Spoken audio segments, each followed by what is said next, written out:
Hello, hello, hello, and welcome to another episode of Break the Cycle with me, your host, Joshua Smith. I hope everyone's having a wonderful Tuesday evening. I know I am. I actually get a couple of days off work for the first time in a long time tomorrow, so I am stoked.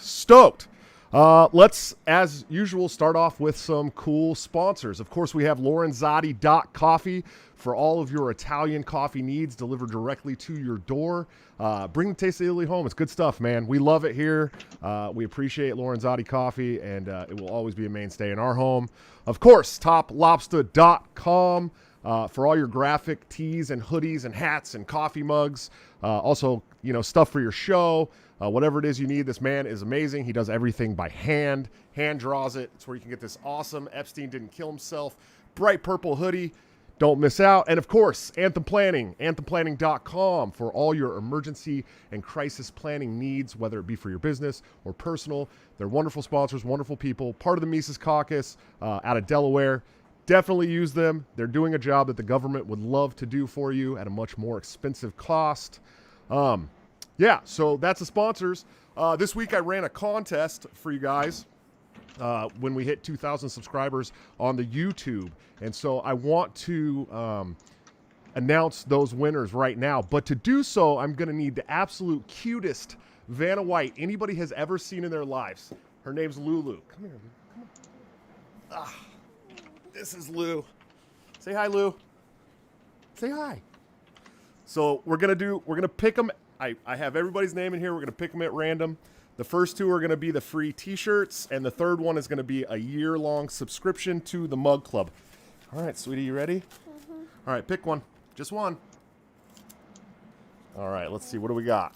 Okay, so the winner of the first shirt is Colin Elliott. All right, awesome. So we'll definitely, after this is done, I will reach out to you guys to make sure that we get your size and your address. Okay, one more, sweetie. All right, the next t-shirt is, oh, God, it's got to be the one I can't remember how to say. Methostophilitis. You also win a free t-shirt. And the last one is going to be, we dropped one. The last one's going to be 1 year membership to the Mug Club. That's one of the Patreon tiers, so you guys will get the mug. And you also get to be in the chat for a year with all the great people in that community. You ready, sweetie? Okay, pick one. Okay, and for the 1 year subscription, we have Bill Berger. All right. That was fun. Did you have fun? All right, say bye. Bye. All right, sweetie. There we go.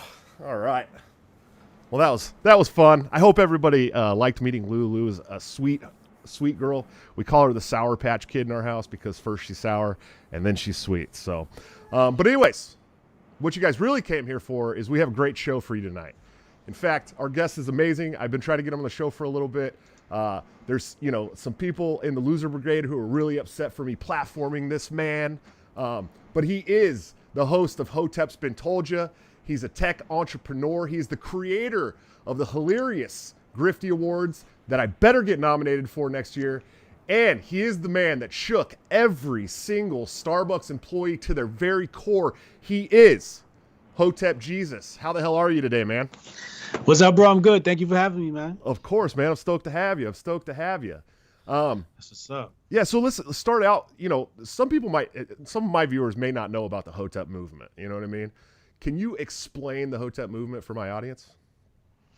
It's a lot of history to cover. How much time we got? Well, let's give the shortened version. But I mean, how much time we got for the show? About an hour or so. You got as long. Doing an hour show? A little Okay, a little longer, a little shorter. Don't matter. To make this easy, there's a dichotomous relationship in the Black community. The conservative side of the Black community, not to be confused with politics and conservatism, we used to call that like the conscious movement. We look back in history, we noticed that there was a very African-centered consciousness. If you go look at old Queen Latifah, you see she's got the African headdress on her head. If you go look at old Tupac, you see him wearing a dashiki. So there's this African-centeredness. It could often be misnomered as Hotep, that what they call consciousness. There were several movements that came up over the ages. You know, you had the 5% movement by Clarence 13X. You had the Nawapians that came up under Malachi Z. York. Of course, you got your Hebrew Israelites.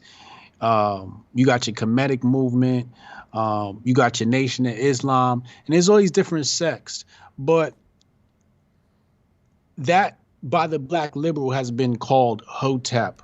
Hotep Nation is a bit unique from some of these other movements of the past, where we mainly focus on business and entrepreneurship, and that's what we like to keep our sights on.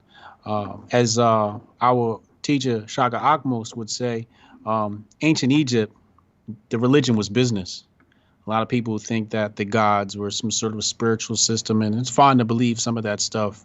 But really, ancient Egypt, their religion was business. And it's quite ironic that he teaches that, because that's exactly what we modeled Hotep Nation after. If you want more information on that, go to hotepnation.com, hit the burger menu on mobile, and you can navigate to the FAQ page. Or if you're on desktop, just go hit FAQ, and a lot of those questions are answered there.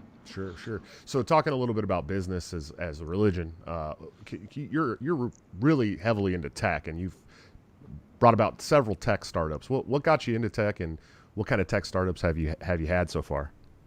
I was born in tech. My brother was a computer scientist. He's a computer programmer. I remember the first time we had a Commodore 64 back in the early 80s. You basically had to be a programmer to get the games to load up. I used to have to call my brother to have him come load the games up for me. And then, my dad was a tech enthusiast. When people were putting TVs in their cars, like, he was one of those people who had like a navigation system custom installed in his car. When the CD burner came out, we were the first ones to have them. When the CD player first came out, we were the first ones with that. We always had a state-of-the-art PC.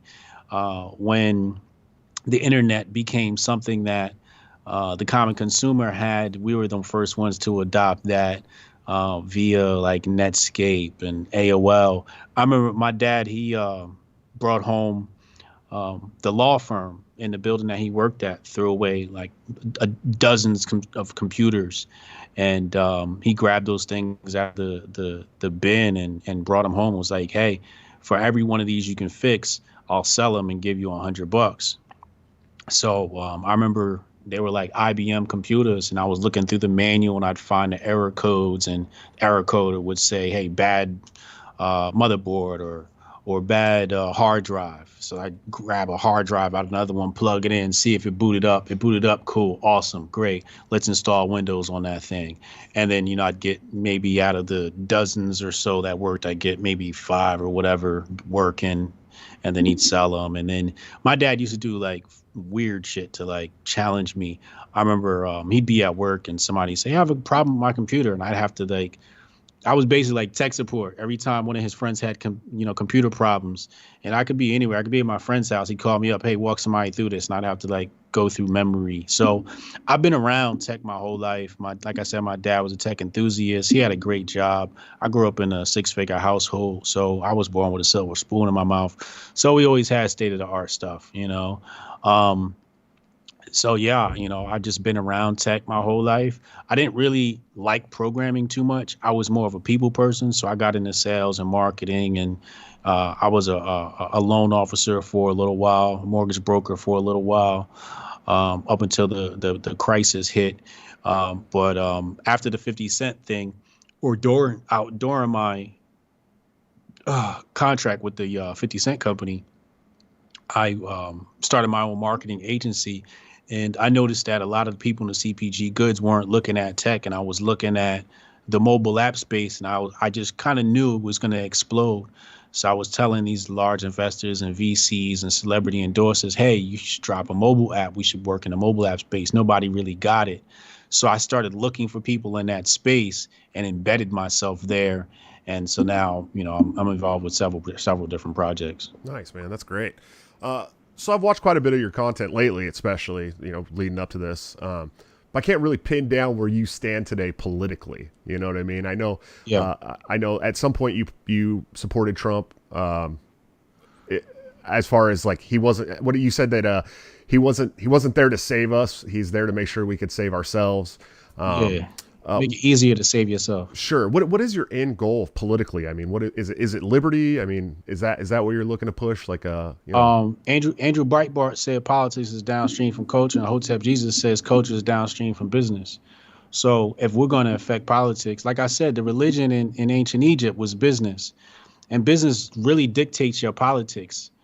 So when I think about affecting the world, I think about affecting the world in many different psychological ways and not so much political ways. I actually have no political interest at all. The little bit I do comment on is very surface level. I wouldn't even say I understand politics. I don't. I'm really more of a history buff. I really enjoy studying history, especially European and U.S. history. I actually have a book coming out soon, which is going to detail the history of this country.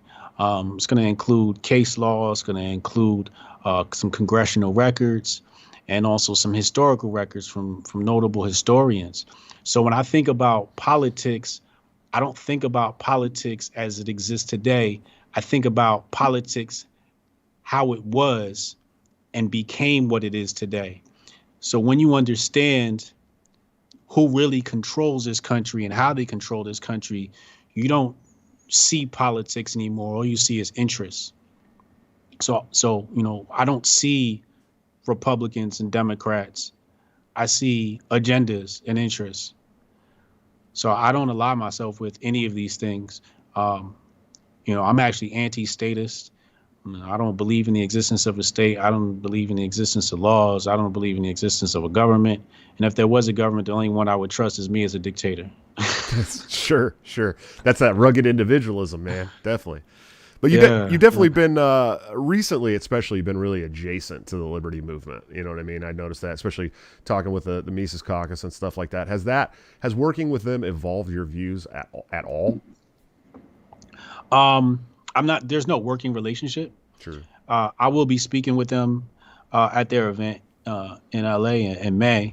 So I'm very interested to see how that turns out. Some of the people I meet at that event, and we can see what flourishes from there. What I can say is I'm very appreciative of the Mises Institute. I'm very appreciative of the information that was worked on by people like Murray Rothbard. In fact, in my book, I quote the work of Murray Rothbard quite a bit as it relates to modern monetary policy and workings, mechanics. Mises, I mean, when you think about the library of information that they hold on that website, I mean, it's really fascinating. It's really enriching. And I feel like more people should really glue into the Mises Institute.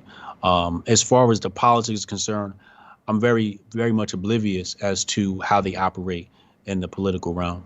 Sure. So you mentioned Murray Rothbard. I mean, Murray Rothbard's who brought me to the ideas of liberty. I mean, there's just no doubt about it. It was Ron Paul first, you know what I mean? But then Murray's the one that kind of evolved my thinking on how, society or whatever you want to call it runs. Yeah.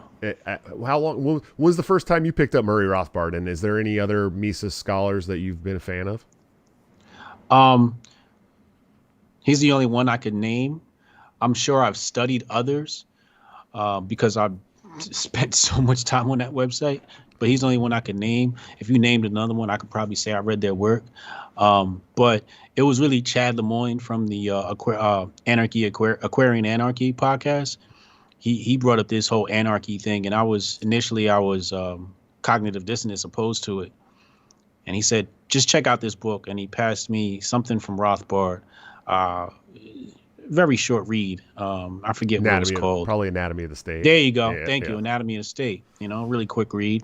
So I digested that, and I was like, yo, this is exactly what I'm saying, right? So he was like, this is anarchy. This is, part of learning anarchy. And I'm like, oh, okay, I get it. Because when I think anarchy, I was thinking like the ANCOM stuff and not the ANCAP stuff. But I always liked the ANCAP people. I was like, yeah, that seems cool. Like, you guys seem like a cool crowd. But the more I started studying the Rothbard stuff, it really clicked for me. Even I'm into free market economics too. So, I was checking out some of what's homeboy's name? He rocked the glasses. Milton Friedman. Milton Friedman, Yeah, thank you. So I'm into Milton Friedman's work as well. Walter E. Williams, Thomas Sowell. So, of course you got to mention the father of the Austrian. What's his name? Help me out. Who's the father of Austrian economics? Which one are you talking about? Karl Menger? Not him. Oh man, we could just read them all off my poster up here. Yeah. I mean, Mises. Karl Menger though is probably the OG. Is Karl Menger? Yeah. I've read his stuff. Yes. I read his stuff too. He's on the Mises Institute site. But I mean, I enjoy learning, and I would say I'm still very much in the infancy stages of understanding this whole liberty movement. Sure. But I'm a sponge, man. I just sit down and I just read a lot, and I feel bad because I don't remember the names of these people and I don't remember the stuff. But the way my memory works is when I read a document, I'm reading the document to understand, and then my mind is creating solutions out of this stuff. So it's actually just expanding my thought. The information itself usually leaves me. The little facts usually leaves me. But what I'm left with is a mind that is tuned to a higher frequency every time I devour some of this content. Sure. You mentioned Chad Lemoyne. I just want to give a huge shout out to Chad. I love Chad to death. Spent a lot of time with Chad. I've talked to Chad millions of times. I mean, I love the guy. He's amazing. Couldn't have a better guy to hang out with and learn that kind of stuff, man. So, what was I going to ask? You got a lot of people that label you extreme, man. You know what I mean? Like these extreme views. What do you do to kind of combat that? I mean, is it even worth it for you to really, placate that stuff or? It's funny. Black people used to call me extreme. Before I got into all this, whatever we're in now, this era we're in, before I even started to take an interest in economics and politics or whatever this is, Black people say, yo, you're so extreme. I used to target. I wouldn't say target, but I used to talk directly to Black people. I wasn't doing it consciously like, hey, I got to talk to Black people. It's just I was Black and I was talking on Black issues, especially with some of the stuff that was happening back in the day with the Mike Brown situation and Trayvon Martin situation.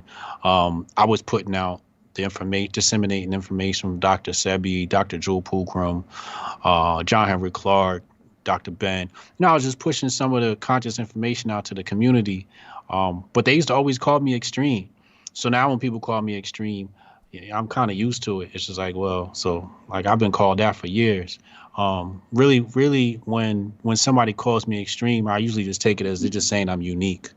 So I don't really lend much credence to it. I just look at it as a compliment.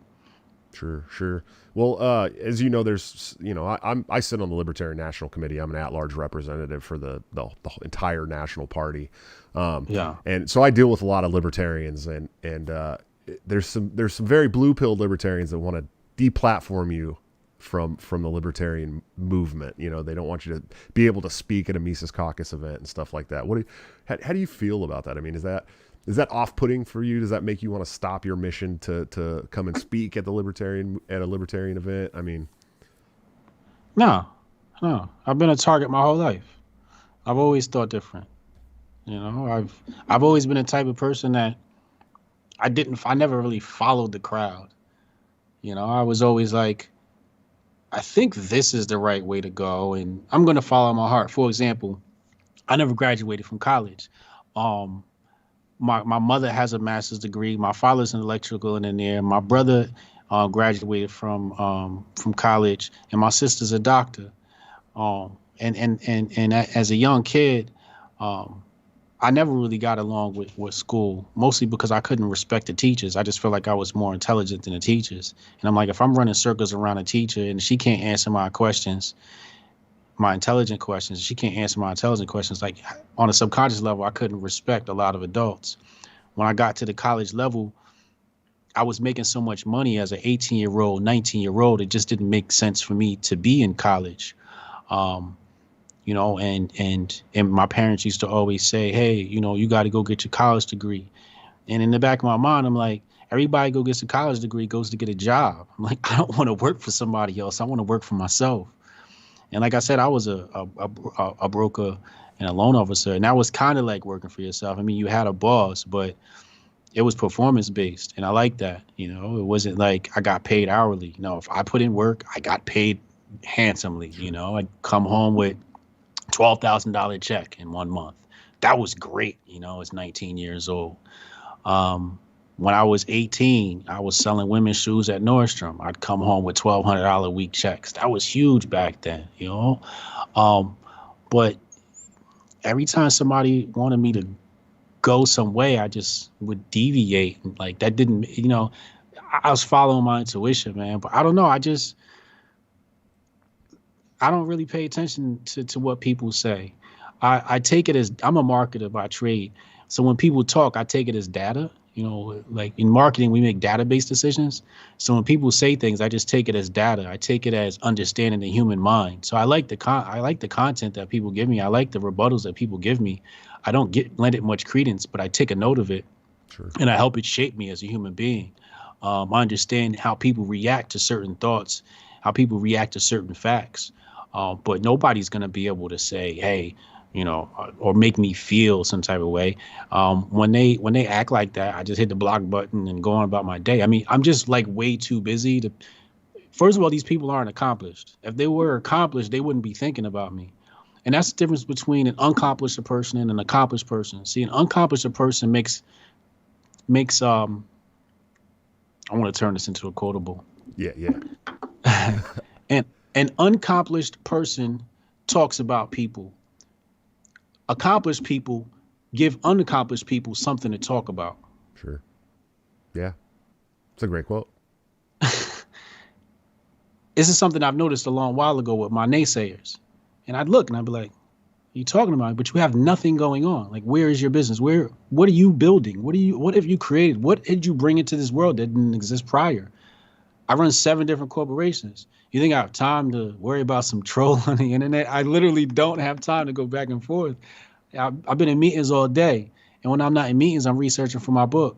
And I got 3 books within 3 volumes to put out in 3 years. I don't know how I'm going to do that, but this next one is taking this first one, or I should say third one, but the first one in this historical series has taken me way longer than I expected to, because I've just been digging up so much research, and I want to cover all angles and provide enough evidence for the case I'm trying to make.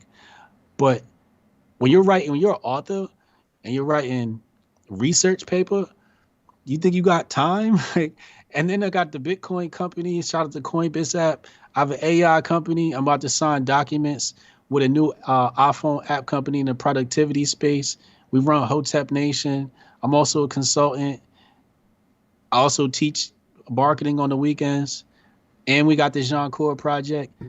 Like, where in there is there time to worry about some dude on Twitter? Sure. Like my homie says, Hotep Jesus farts in the room and disappears. Because that's literally what I do. I come on Twitter, I see what the hoi polloi are talking about, I fart in the room, and then I leave. I turn the app off, and then I'm like doing something productive. The only time I get on Twitter is like literally when I'm on the toilet or laying in bed or I'm at the gym. Right? Like, I don't really have time to be sitting there like that. Or when I'm in a break, or I'm, like about to go take lunch or something. I don't got time for that stuff. But I want to reiterate the quote again. Unaccomplished people talk about accomplished people, and accomplished people give unaccomplished people something to talk about. Sure.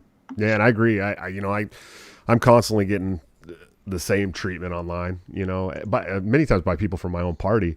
It just happened today. I put out a post on Twitter talking about my Patreon, right? Because I want people to, sign up for my Patreon. I got 7 kids, man. You know what I mean? They all live here. Yeah. It's crazy. I'm trying to do this podcast thing. I'm the only one bringing the money home from a job. I'm taking care. I got 8 dependents basically, and I'm getting called a grifter and shit. And I'm like, man, you got to get paid for the things you do. You know what I mean? Well, this is a job. Yeah.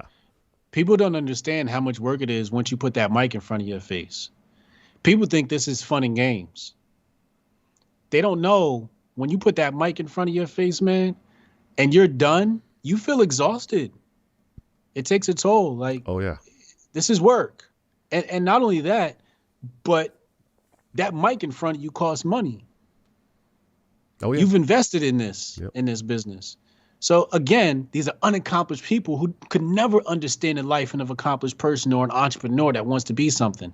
They'll say, oh, you, the guy sitting on the couch, shouldn't get paid, but yet complain about how much money CNN and the big conglomerates are making. Sure.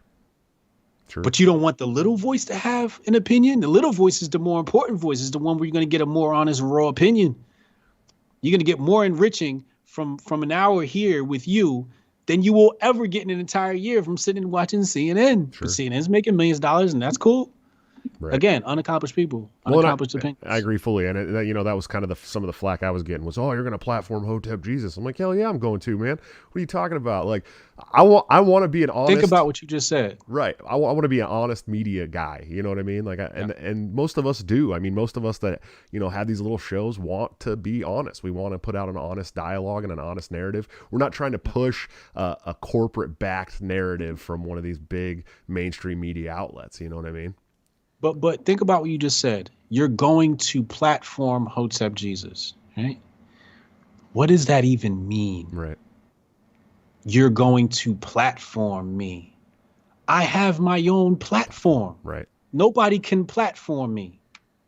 Right. Except for Joe Rogan. Yeah, of course. Well, you're probably platforming me more than I'm platforming you. I mean, just to be honest, you know what I mean? Tim Pool, right? Yeah. Like, you'd have to be huge to platform me, right? So when they say, oh, you're going to platform Hotep Jesus, no, these are two individuals having a conversation over this internet medium. This whole idea of platforming, they should have never gave these people a dictionary. Absolutely. Totally, man. And they certainly aren't getting any money. That's the thing. It's kind of, I think some of this is bred out of like a jealousy thing. You know what I mean? Where's their platform? Yeah. Yeah. Build one. The people who complain about who's being platformed have no platform. It's true. It's damn true. Because if they had a platform, they wouldn't be worried about yours. They'd platform the people that they want. Sure. Again, unaccomplished people. Yep. Absolutely. So, but anyways, you brought up Thomas Sowell, who is amazing, right? And you have there's a lot of great black voices in the liberty movement, right? We got Eric July, Maj Touré, and it seems like the Democrats, especially, and a lot of these hardcore leftists, will shout you guys down and try to become the savior of the black community. Now I'm from the Oakland area, right? And as a libertarian, I've been a part of a movement that has been historically just white. You know what I mean? It's like a lot of white males. I mean, it really is. And it's because we've let the Democrats run off of the narrative that they're these great saviors. And they're mostly middle class white people too, middle to upper class white people saying they're the saviors of the black community. How do we change that narrative? I mean, do you have ideas on how to change that narrative in America? No. Not at all. You don't change people. You don't. See, here's the funny thing. There's a battle over the silent majority. And that's the mind I target. The white liberals, again, when we go and look back in history, we understand the origins of their agenda. Once you understand the origins of your agenda, you understand that they're not going to move from that platform. They're not going to move. If they moved, that would destabilize their power. They need to present themselves as savior so they can get a budget. Sure. That's the whole point of government. Create a problem, create a fake solution, rinse and repeat. So they have to act a certain way. I don't try to combat the Democrat liberal narrative. Instead, I just make fun of it. And then people in the middle or right, wherever they stand, or left, have no choice but to question, why is he mocking these people? And then once you come into my world, I release you from the chains of all of this political nonsense and take you to another world. Sure. You see, when we think about change, I said that everything was downstream from business. So when I go to internet, I go to internet to play. I don't go in the internet. I don't take that stuff serious. What I take serious is the fact that I'm building multi-million dollar, multi-billion dollar corporations. In fact, my two major tech startups are both multi-million dollar corporations currently. The next step is $10 million corporation, then $100 million corporation, then billion-dollar corporation. We're only less than 10 years away from this happening. If I wanted to be frank, 5 years away from this happening. With that type of capital at my disposal, there's a lot of good things I can make happen out here. And I gotta be frank, I'm not gonna be doing that stuff politically. I'm going to help kids. Sure. Right? Like I want to set up programs for kids and just say, hey, you guys want to learn tech? I'm gonna set up a program. I'm gonna find a fun way to teach impoverished kids tech. White, black, whoever. I don't care. Hispanic, Asian, whatever. If you're impoverished, I want to help lift you up. If you want to learn, I want to help lift you up. You know, and that's starting at like the kindergarten level. I want to teach economics. I want to teach finance and teach people you can keep your job at Walmart. I'm going to show you how to retire in 10 years with your Walmart salary by investing. You know, I just want to help people at the individual level. All this other stuff, I have no desire to be involved in it. I have no desire to put my money towards it at that level. I might support a politician here or there, right? If I see somebody doing something, like, you know, like Maj Toure, if he's running, yeah, I'll throw some support his way. Or my guy, Tony Montag in New York, I'll throw some money his way. But from what I've seen historically, I have no desire to get involved in things politically in this country. It's too dangerous. Sure. Well, you talk a little bit about tech some more. We have a chat question. They want to know, how do you, it's sound the battle cry, how do you see the race to build alternative tech infrastructure to combat big tech playing out? There's going to be two worlds. This world will be bifurcated.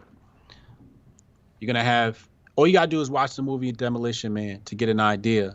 It's a euphemism for the two worlds that will be created. You'll have the mainstream and you'll have the underground. And these two different areas of tech will coexist, just like they coexist now online. The right will say, how come the media isn't talking about this? How come da-da-da? There will be certain things in life that will be hidden and will only exist in a cryptic manner, in a crypto world. And I'm not talking cryptocurrency. Cryptocurrency is just a branch of the crypto tree, because there will be cryptographic messaging, cryptographic internet. Like, everything's gonna go crypto, right? Everything is in the underground will be decentralized, right? So there's gonna be two worlds. You'll have some people who will bounce in between the two. You have some people who will be mainstream. You have some people who will be exclusively underground. And that's just how life will be. I mean, that's how life has always been. It's just going to become more tech savvy with it. You know, in order to exist, I would say, you know, 20, 30, 40, 50 years from now, in order to exist as, I would say, an outlier or a right winger, you would have to be tech savvy, because you will not be able to live your life free. You will be under the thumb of the mainstream and whatever they desire. You'll have to have their microchip and their phones. You'll have, you know, the average person will know how to hack a phone. Sure. Pull chips out of it. The average person will know how to, you know, jailbreak the microchip on a human being, right? You'll have these type of things happening. This is what the future is going to behold.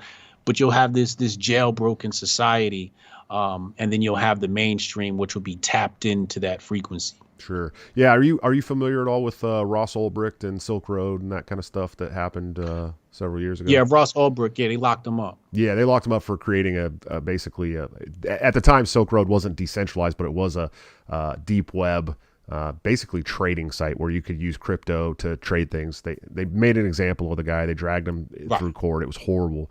But as soon as that happened and that case got closed, 20 new Silk Roads popped up, and they were all decentralized.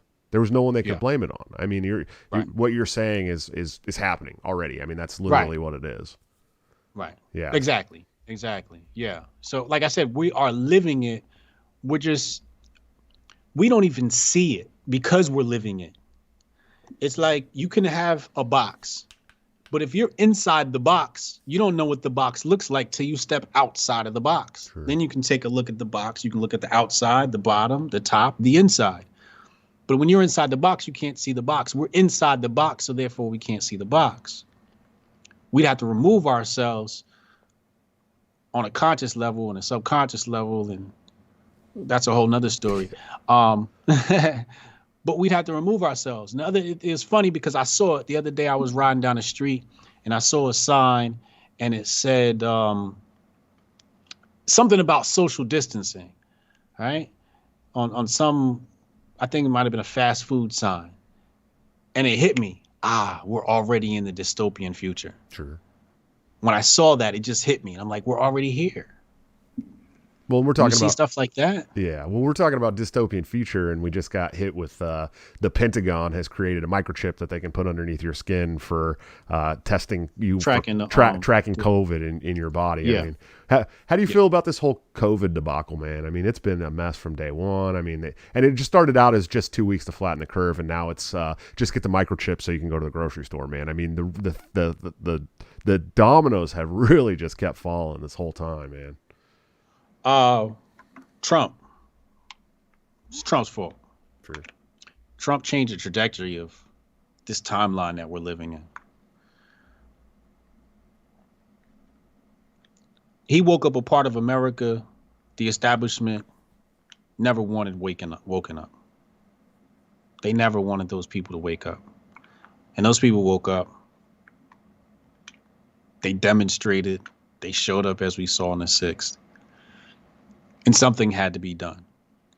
They had to find a way to accelerate the control plan. And that's what that was. It was the accelerant. The pandemic was the accelerant to the control plan. It was an accelerant for communism. They said, these people got out of hand. We're going to have to reel this in really fast. And you saw some of this stuff was planned, like we saw Event 201. So this stuff was already... They had created programs for this stuff. So it's just a matter of when they were going to execute, because they had already drawn up the plans for how they would execute this stuff. But I mean, when you study stuff like, what's my guy's name? William Cooper or Alex Jones. You knew this stuff was coming. Alex Jones been told you. Sure. They were going to have the microchip, the micro plant. I mean, we knew about the RFID implant chip. We knew about nanotechnology years ago. We knew DARPA was the leading tech entity in the United States and potentially the world. So we know there was a crypto. Was it blockchain? I'll tell you the patent number right now. But Bill Gates and them had a patent, and I want to make sure I get this right for the people who never heard of this, because I know your audience probably did hear this. Where is it? Here it is. Oh no, that's the other vaccine. Where is it? But he had a patent for a chip, or putting us on the blockchain, putting humans on the blockchain. Oh, here it is. Patent cryptocurrency system using body activity data. This is WO 2020-06-06A1, and it's got that 666 code in there. This is a patent from Microsoft, and this was for a cryptocurrency system using body activity data. Then you had Profusa, had a biosensor nanotech the size of a grain of rice. This stuff has been developed for a long time. We know we had Dr. Fauci, who was part of the Gates Foundation leadership team, who said at Georgetown University in 2017 there will be a surprise outbreak. Oh yeah, this stuff was in. Yeah, this stuff was in. It was written by the NWO a long time ago, man. Yeah. So, but again, I think a lot of it that triggered it was Trump. They're like, "Yo, these people getting out of hand. How do we grab that control?" Sure. And I've been a proponent of saying that the federal government only exists to grow its power over each individual's life. I mean, that's really no one could ever give me any kind of argument as to what they do that actually helps us. I mean, countless wars, locking people in violent rape cages for victimless crimes. I mean, take your money. They only exist to grow their power. So yeah, I could totally see how getting out of hand, they might have to come up with something, because there's a lot more of us than there are of them. Yeah. Yeah. Somebody in the chat asked, how has the ideologies of Ali Shakur shaped the ideologies of Hotep Jesus? I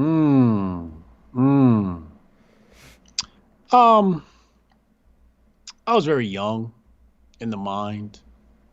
I was very unstudied. I was very much in the Matrix and not a watcher of the Matrix. Without that phase, I wouldn't be where I am now. I think in that phase is where I released a lot of hate, especially for white people. I had a lot of hate for white people in my blood. And in that phase, I released a lot of that through spirituality, through finding the oneness of all of humanity. But yeah, I'm just, I think when I just turned 40 last year. So I think when you get older, you naturally get wiser and you start understanding this world and how it operates. Ali Shakur thought he understood how this world operates. And now Hotep Jesus is in a place where he's still understanding how this world operates. Sure. You see, Ali Shakur thought he knew it. Hotep Jesus knows he knows nothing. Sure. Absolutely. Let's see. Oh, I was going to ask you. So some of your extreme views. One of the extreme views was this view you had on marriage that might make some people uncomfortable. Can you elaborate on that a little bit? Which one? What view? The one where men could take multiple wives or something like that. Was that what you were saying? Oh. Well, which angle are we going with? Because I got a whole bunch of angles on that. Oh, well, I don't know. Name one, man. Well, it comes down to biology. When a woman's pregnant, she can't get pregnant again, right? But a man can impregnate many women. So biologically, it just makes sense that we can go around spreading our seed, right? That's just from the biological level. But also, it also comes down to the burden of man, right? Rollo Tomassi called the burden of performance. I think it's a gift. I don't think it's a burden at all. I think it's a gift. You see, there's another quote that says, a woman is born, but a man is made. If a woman's broke, people feel sorry for her. If a man's broke, people wonder what's wrong with him. Which means that the responsibility of production is on us. Well, if the responsibility of production is on us, we should be handsomely rewarded if we're creating this world. And really, man creates this world for women to enjoy. I think the power of a man is partly displayed by how many women he can satisfy. Also, the procreation aspect of a man leaving a legacy behind. Every man wants to leave a legacy. We noticed that sometimes in the past, kings, he'd wed a woman, she'd give him a daughter. He'd wed a woman, he even had some kings, he'd wed a daughter, he'd kill a mother, right? You do stupid shit like that until he had his son, right? And sometimes his son came out a hemophiliac or something like that. And he's like, damn, he's defective. But for a man, it's about his legacy when he leaves this earth. And what I feel is that it'd be a great thing to have multiple pregnant women at the same time. And when we think about how you change the world through the birth of children, through having intelligent and understanding children. And women are just play a part in that. But again, the measure of a man's power, a measure of a man's respect, the measure of a man's success can partly be measured by how many women he can satisfy. Yeah, it might make some people upset to hear that, man. Well, everything I say makes people upset. No, I don't care, man. Hey, everyone has to have their own opinions on things, man. You know what I mean? If we wouldn't be working towards freedom if people weren't allowed to have their own opinions. But so one of our favorite guests who was actually on with me last week wants to know what your favorite Bert Grimm or Neocon Remover on Twitter wants to know what your favorite white racial slur is. Oh yeah, I saw that. I mean, you got to go with the old classic Peckerwood. Oh yeah. You know, but there's groups of white dudes that literally call themselves Peckerwoods, though. I mean, that's not really a slur to these guys anymore, man. Yeah, you know what I mean. But Chalkroach, I'm partial to Chalkroach. I saw that. I'm a big fan. I'm a big fan of that and Yogurt Yeti. I think those are my two favorite for sure. Yeah, but I don't even deal in that language. Even when I talk to the kids, we try to speak great about people. Sure. All races of people. We try not to talk down on people. We talk about race and the difference between the races, but we try to do it from a place of respect and understanding, because you can miss out on a lot of good people by trying to discriminate based upon race. Sure. Yeah. And that's, earlier you said that you kind of used to have this hate in your heart for whites especially, but I mean, do you have that for any other races or religions or anything like that anymore? Is that all something that you've totally put behind you? I hate everybody equally. Yes, me too. I'm a racist, and everybody's really a racist for the most part. A racist is just someone who cares about their own interests. If I care about the interest of the black race, I'm a racist, because I'm making my decisions based upon race. If you make your decisions based upon the interest of the whites, you're a racist. You're making interest based upon the white interest. And I don't see anything wrong with that. In fact, we had Marcus Garvey sat down with the KKK and came to some conclusions, right? And so on and so forth, but to answer it honestly, to hate only destroys oneself. I no longer have hate for any group of people. I simply have an understanding of the world and groups of people. Sure. I understand the power dynamics of groups of people and how that changes based upon geographics. White man go up in wrong parts of Nigeria, ain't no white privilege there, right? So things change based upon where you are. Certain white men can't walk up into certain parts of Russia, So I think what it is there's a lot of history that shaped this world. And the more I dig into it, the more I realize that there's no reason to hate any group of people. Everybody's just fighting for their own interest, which makes me say, where's my empire? I need more people hating my empire. Sure. Yeah, and there's definitely some secluded islands that as a missionary you probably don't want to end up at. Right. Yeah, exactly. So a lot of stuff is based upon where you are. And there's power dynamics, especially within the United States of America. And I respect power. Some people say, oh, this system's screwed up.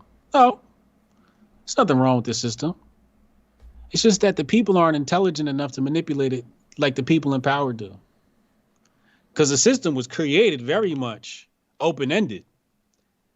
And you can see that by how people decide to contort and interpret the Constitution. We could look at the same amendment and everybody pulls out that same word, implied. Implied. Implied where and how? How did your own bias is what's adding these implications. The system wasn't exactly designed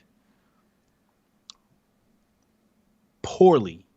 It was designed for the intellectual. True. It just so happens that most people aren't intellectual, so most people get oppressed by the system. Yeah.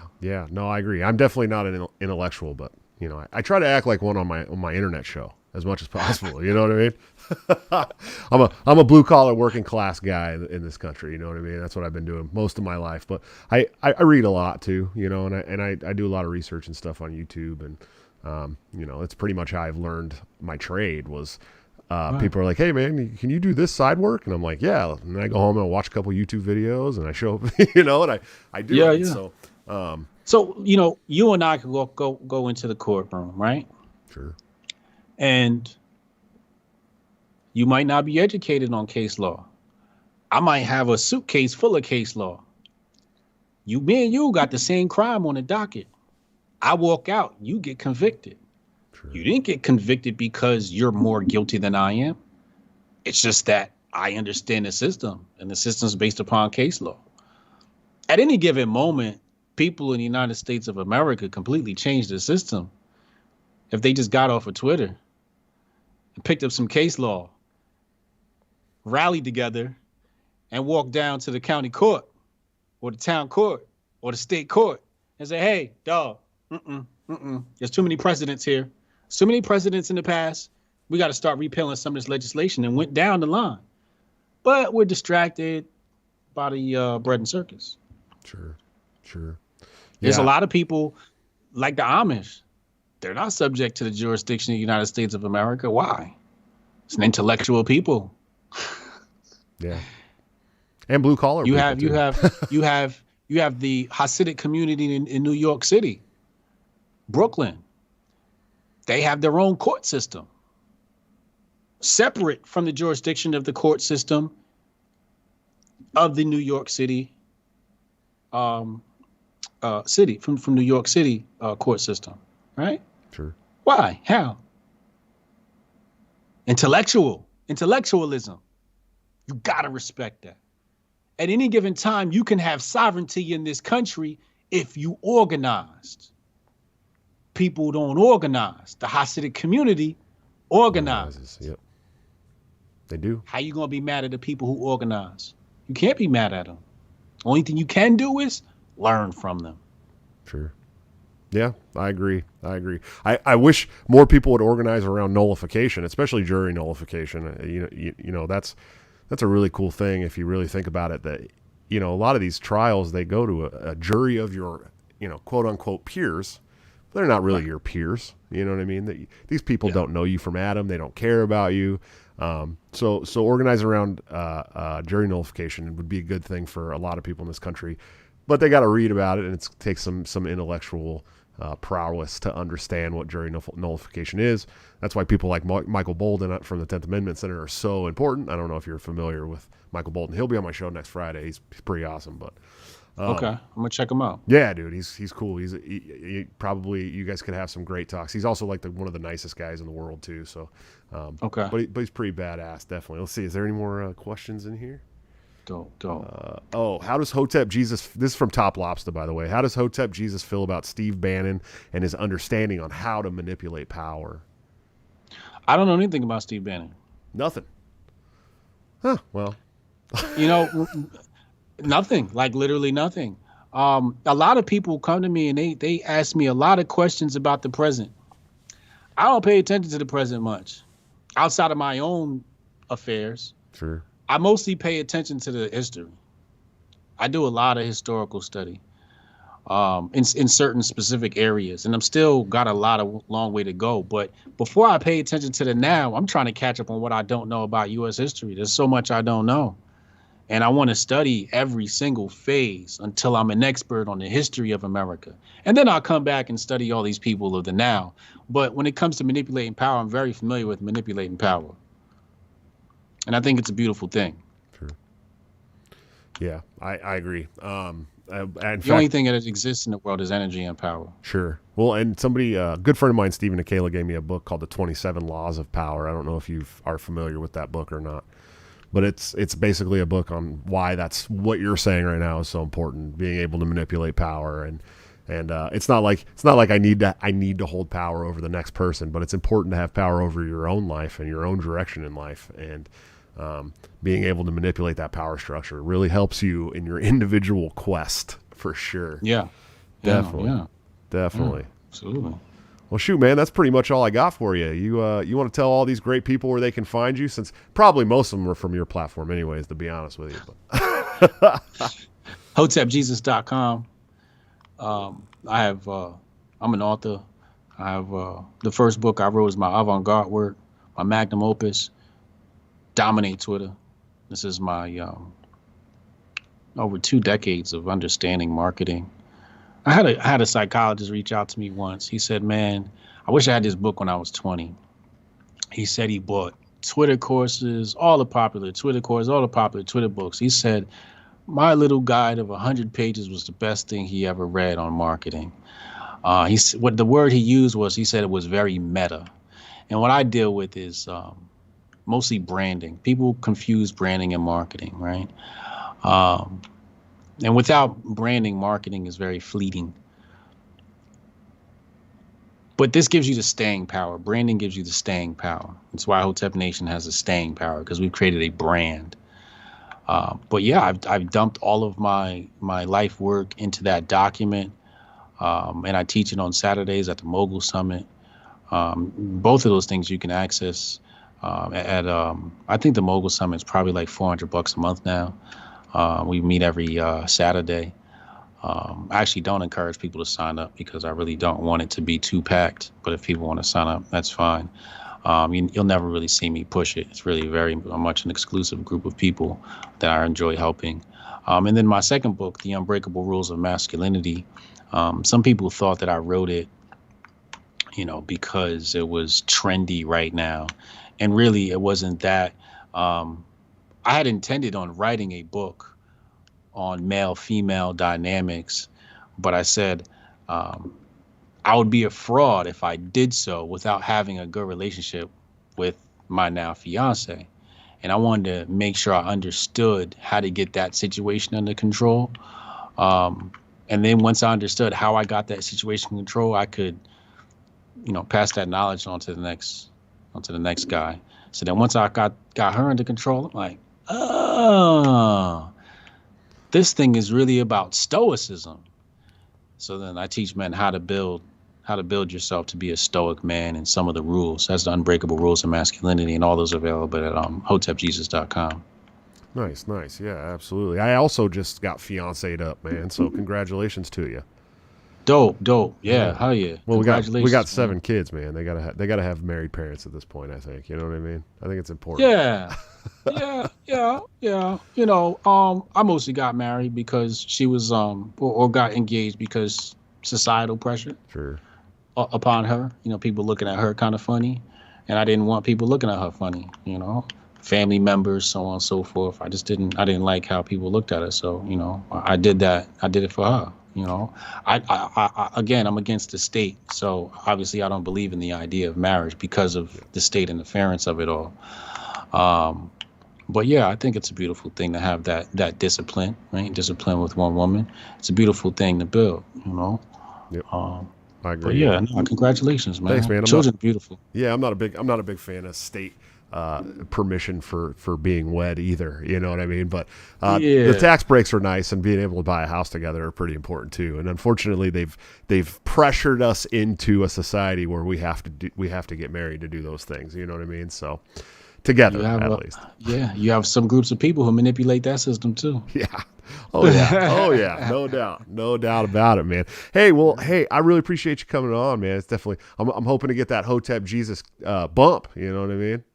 Oh yeah, I hope it comes, man. I hope it comes. Pause, no homo. Yeah. Well, sick, brother. Hey, I really appreciate you coming on, man. I will definitely talk to you soon. All right, pleasure, man. All right, brother. All right, what another great episode of Break Cycle. Hotep's pretty cool, man. I'm glad I finally got a chance to sit down and talk with him. He's definitely not the big bad boogeyman that I keep hearing so repeatedly around some of the loser brigade circles. He seems like a pretty good guy. Yeah, thank you guys for hanging around late on a Tuesday night. I know it's late. It's a later show. It's the only time I could get Hotep Jesus on the show, so we made some accommodations. A special Tuesday at 9 o'clock, Corn Central Time, I like to call it, or Corn Standard Time, since I live in the cornfields. But definitely check out our sponsors, Lorenzotti.coffee, for all your Italian coffee needs delivered directly to your door. Bring the taste of Italy home. It is delicious, delicious stuff. If you use BTC at checkout, you'll get a 10% discount. Trust me, this is the best coffee I've ever had. It beats your Casey's coffee from the corner, I promise.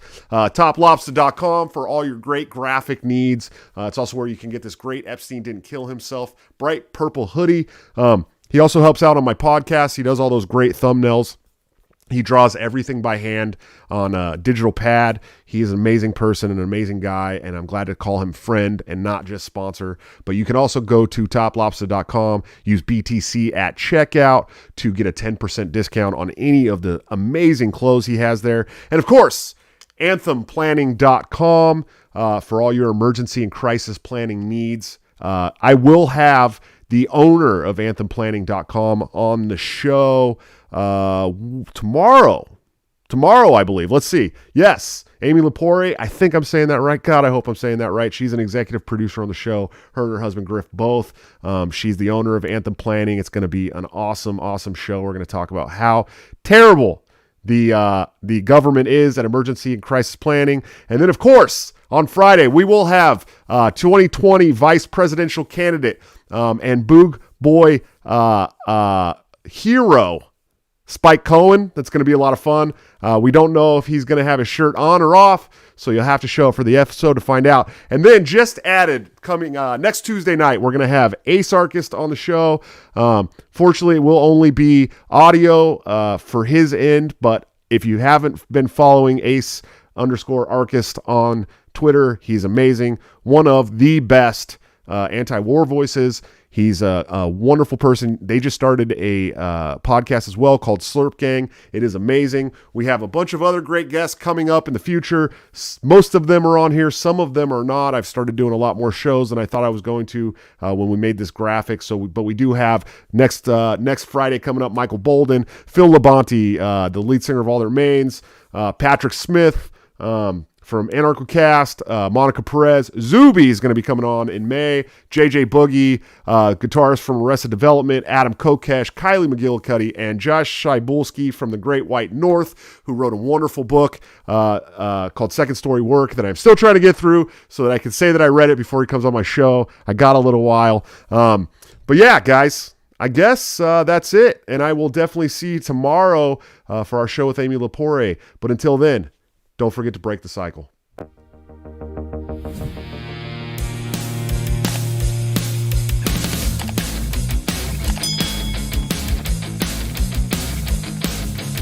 the legal reasons I just have to explain.